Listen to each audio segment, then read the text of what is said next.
왜 항상 나만 당하는가? 투자하면서 이런 생각 해보신 적 없으세요? 왜 내가 사면 떨어지고 내가 팔면 오르는 걸까? 왜 항상 나만 고점에 물리지? 큰 손들은 어떻게 항상 정확한 타이밍에 사고 파는 거지?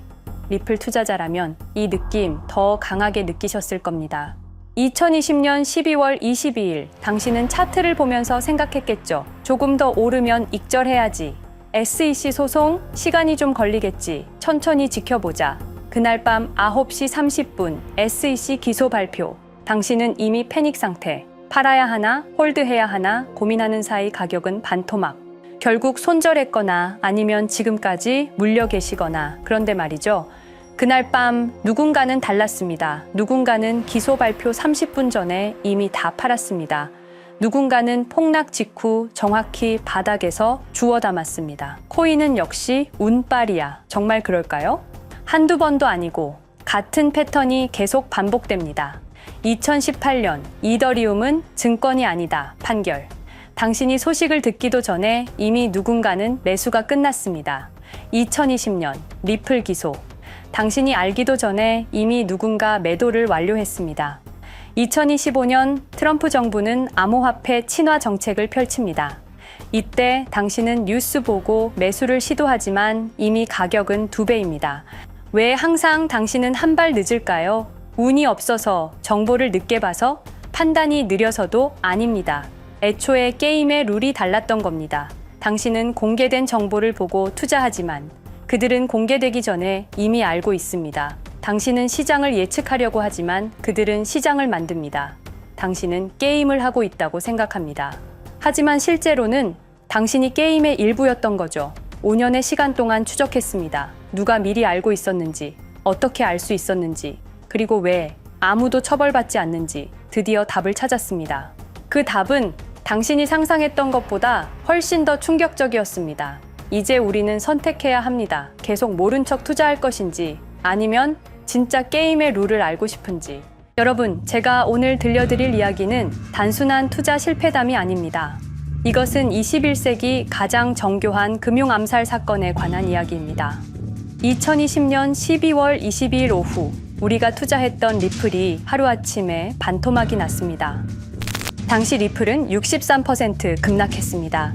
마치 은퇴 자금이 하루아침에 반토막 나는 것과 같은 생존 본능을 자극하는 충격이었습니다. 그때 리플에 투자하셨던 분들이라면 누구나 기억하실 겁니다.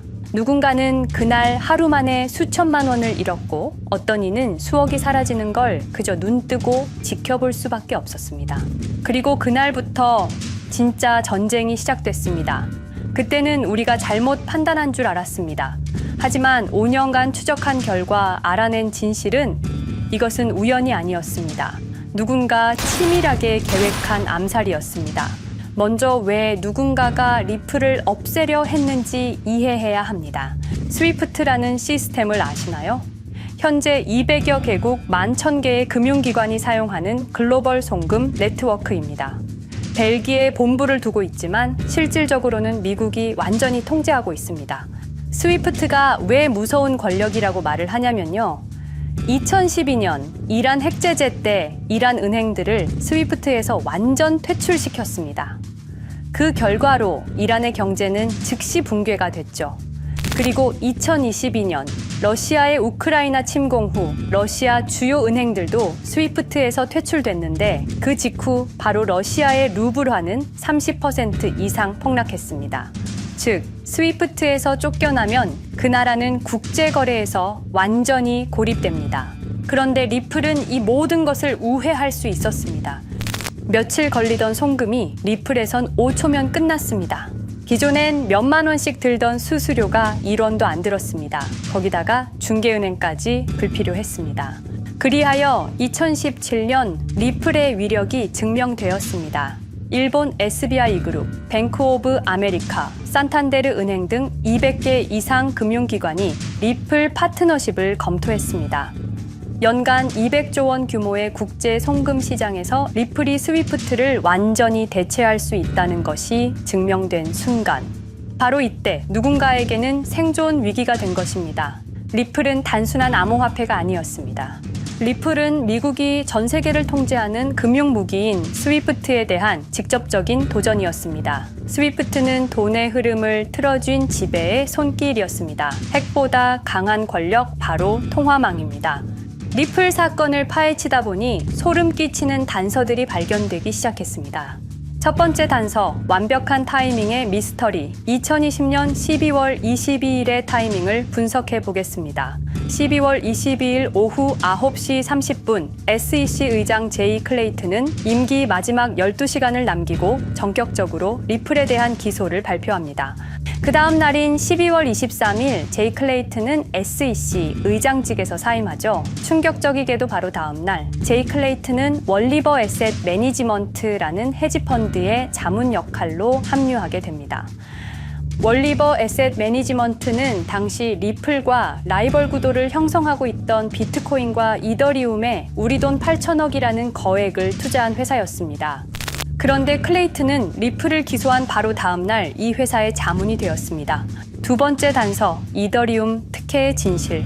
2018년 6월 14일, SEC 기업금융국장 윌리엄 힌먼의 충격적인 연설이 있었습니다.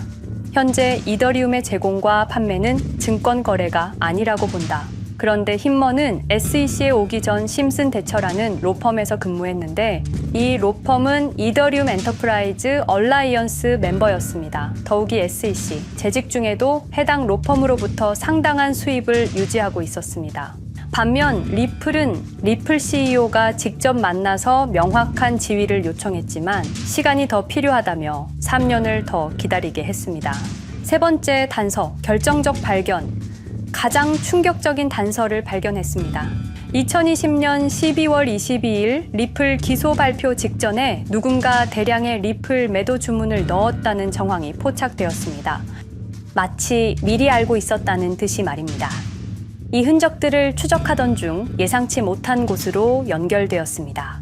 실리콘밸리였습니다. 은행이나 정부가 아니라 테크 기업들이었습니다. 그것도 우리가 혁신과 자유의 상징으로 알고 있던 바로 그 실리콘밸리 말입니다. 이 세 명의 인물, 이 세 개의 사건, 전혀 관련이 없어 보이지만 공통점이 하나 있습니다.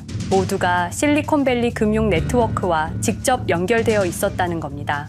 모든 흔적이 한 곳을 가리키고 있었습니다. 리플을 제거한 배후로 의심되는 세력들, 많은 단서들이 결국 이곳을 가리키고 있었습니다.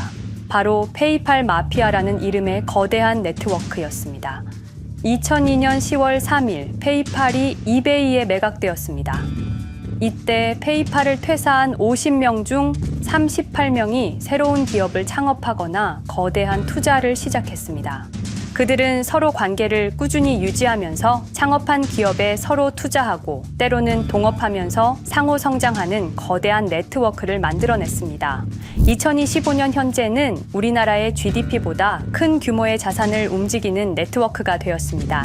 이제 그들은 기업가가 아닌 제국의 지배자가 되었습니다. AI, 국방, 금융, 심지어 법까지도 전부 그들의 손안에 들어왔습니다. 그중 핵심 인물이 바로 피터 틸인데요. 팔란티어를 창업한 사람입니다. 팔란티어는 CIA, FBI, 미 국방부 등의 정부기관에 데이터 시스템을 독점으로 공급하고 있습니다. 피터 틸이 직접 설립하거나 자문을 한 회사만 무려 59개나 되는데요. 가장 유명한 사례는 페이스북의 첫 외부 투자자였다는 겁니다. 우리 돈 약 6억 정도를 투자해서 수조 원의 수익을 올렸거든요. 그리고 나서 2025년 트럼프 2기 행정부의 공동인수위원회 의장으로 발탁이 된 인물입니다. 2001년 충격적인 9.11 테러 후 그는 우리의 사기 탐지 기술을 국가 안보에 쓸 수 있다며 2003년 펠런티어를 창업했습니다. 창업과 동시에 CIA의 벤처 펀드 인큐텔로부터 투자를 받았습니다. 그리고 피터 틸은 단순히 사업만 한 것이 아닙니다. 정치인을 직접 키워냈습니다. 현재 미국 부통령인 JD 벤스는 피터 틸의 미스릴 캐피탈에서 일했고 피터 틸의 지원을 받아 나르야 캐피탈을 창업했습니다. 트럼프에게 벤스를 소개한 것도 피터 틸입니다. 그리고 일론 머스크, 우리에게는 테슬라, 스페이스X, 그리고 X로 유명한 인물이죠. 머스크 역시 트럼프 2기 행정부에 입각해서 정부 효율 성부, 도지의 수장으로 일했습니다. 연방정부 전체의 예산 삭감 권한을 가진 엄청난 자리였습니다만 지금은 트럼프와 갈등을 벌이고 있기도 하죠. 그런데 그가 트럼프의 2024년 대선 최대 후원자라는 건 변하지 않습니다. 무려 2억 9,148만 달러, 우리 돈으로 약 4,300억 원을 기부했는데요. 머스크는 그때부터 기술과 권력을 통합하려는 제국 건설에 나섰습니다. AI, 화성, 인터넷, 금융. 이제는 인류의 생각 그 자체까지 장악하려 하고 있습니다. 머스크는 원래 트럼프 지지자가 아니었습니다. 오히려 바이든을 지지했죠. 하지만 바이든 정부가 백악관 전기자동차 정상회담에서 GM과 포드는 초대하고 테슬라의 수장인 자신은 제외시키자 마음의 상처를 입은 머스크는 공화당 지지자로 돌아섰습니다. 그리고 머스크의 시장 조작 능력은 이미 입증되었습니다. 2021년 5월 환경 문제로 비트코인 결제 중단이라는 트윗 하나로 비트코인을 폭락시킨 후 뒤로는 더 싸게 매집했습니다. 그리고 데이비드 삭스, 현재 백악관 AI 및 암호화폐 차르로 있는 인물이죠. 모든 암호화폐 정책 최종 결정권을 가진 자리에도 페이팔 마피아가 장악한 겁니다. 마지막으로 제드 맥켈럽, 우리에게는 리플의 배신자로 알려진 인물인데요. 아시는 것처럼 리플 공동 창업자였지만 리플을 나와서 스텔라루멘을 출시한 사람입니다. 2013년 리플 퇴사 후 90억 개의 리플을 보유한 상태로 갈등을 벌이다가 결국 2022년 7월까지 리플을 완전 매도해서 4조 2천억의 천문학적인 수익을 올렸습니다. 자, 그런데 여기서 기묘한 커넥션이 나오는데요. 2025년 6월 페이팔의 페이팔 USD가 스텔라루멘 체인으로 이전을 발표합니다. 그리고 SEC 의장 제이 클레이튼도 이들과 연결되어 있었습니다. 클레이튼이 리플 기소 후 바로 합류한 월리버 에셋 매니지먼트는 페이팔 마피아들이 투자한 회사였고 원래는 비트코인, 이더리움에 8천억 정도를 투자했다고 알려져 있었지만 올해 초 내부 기밀 문서가 유출되는 사건이 발생합니다. 그 문서에는 스텔라루멘에 700억 가량 투자했다는 사실과 피터 틸의 팔란티어 주식 1조 6천억 원어치, 그리고 페이팔 USD에 대한 투자 내용도 있었습니다. 더욱 충격적인 건 리플 경쟁사들의 집중적인 투자를 이어오고 있었다는 겁니다. 이제 모든 퍼즐이 맞춰지는 느낌이죠. 페이팔 마피아의 리플 제거 작전을 시간 순으로 정리해보자면 1단계, 내부 침투. 제드 맥켈럽이 리플 공동 창업자로 참여해 핵심 기술을 습득한 후 2013년 의도적 갈등 조성 후 퇴사. 90억 개의 리플을 보유한 채 시한폭탄을 설치했습니다. 2단계, 정부 인프라 구축. 피터 틸의 팰런티어가 2003년 CIA 벤처펀드 투자로 창업 후 2020년까지 주요 정부기관 핵심 시스템을 장악했습니다. 3단계, 경쟁사 특혜 공작. 윌리엄 힌먼을 통해 2018년 6월 이더리움은 증권이 아니다 발언을 이끌어내면서 리플을 3년간 의도적으로 지연시켰습니다.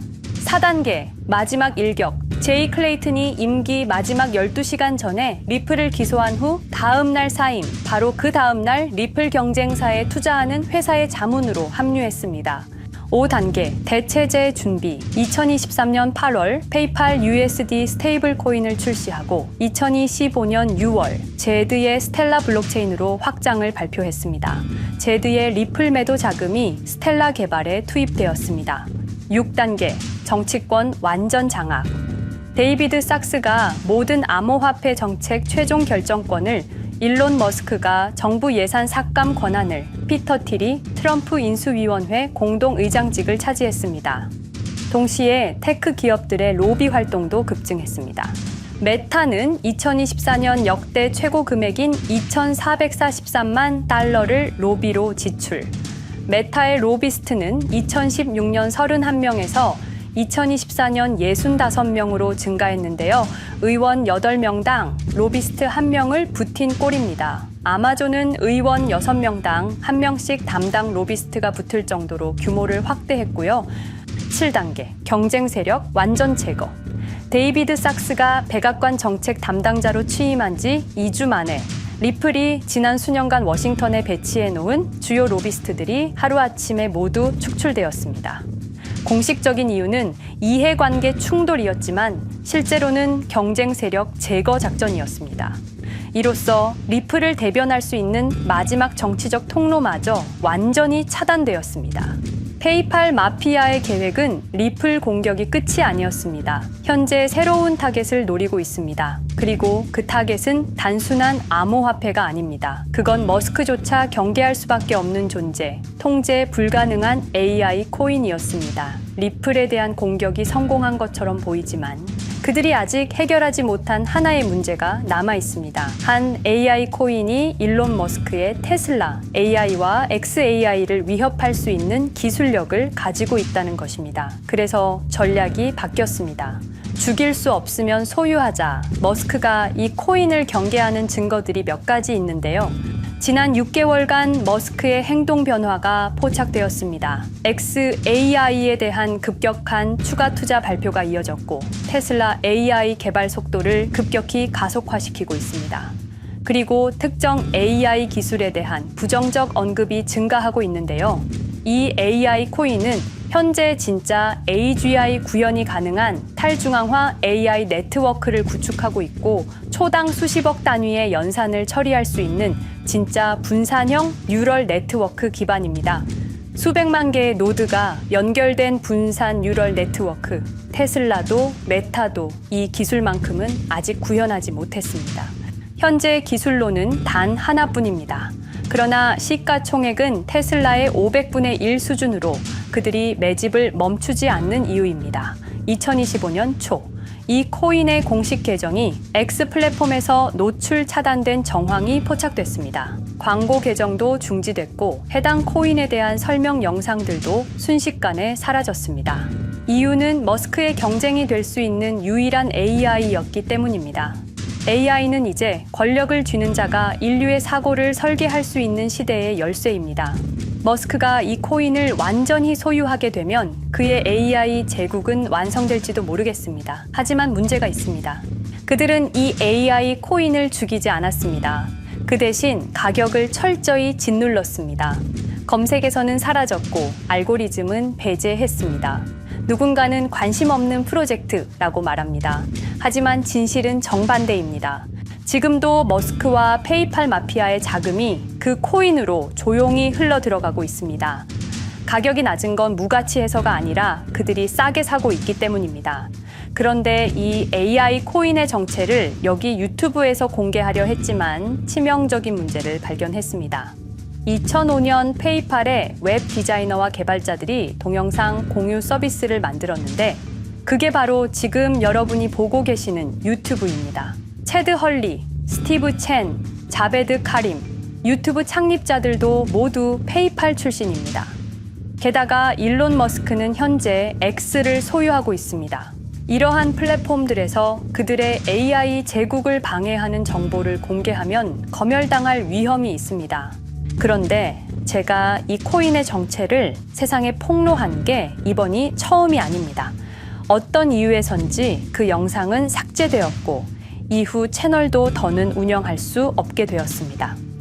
커뮤니티 가이드라인을 위반한 적은 없었지만 불편한 진실이 다뤄질 때마다 이런 일이 반복됐습니다. 이건 단지 투자 종목 하나를 공유하는 문제가 아닙니다. 이건 우리가 감시와 통제에 맞서 싸울 수 있는 유일한 기회입니다.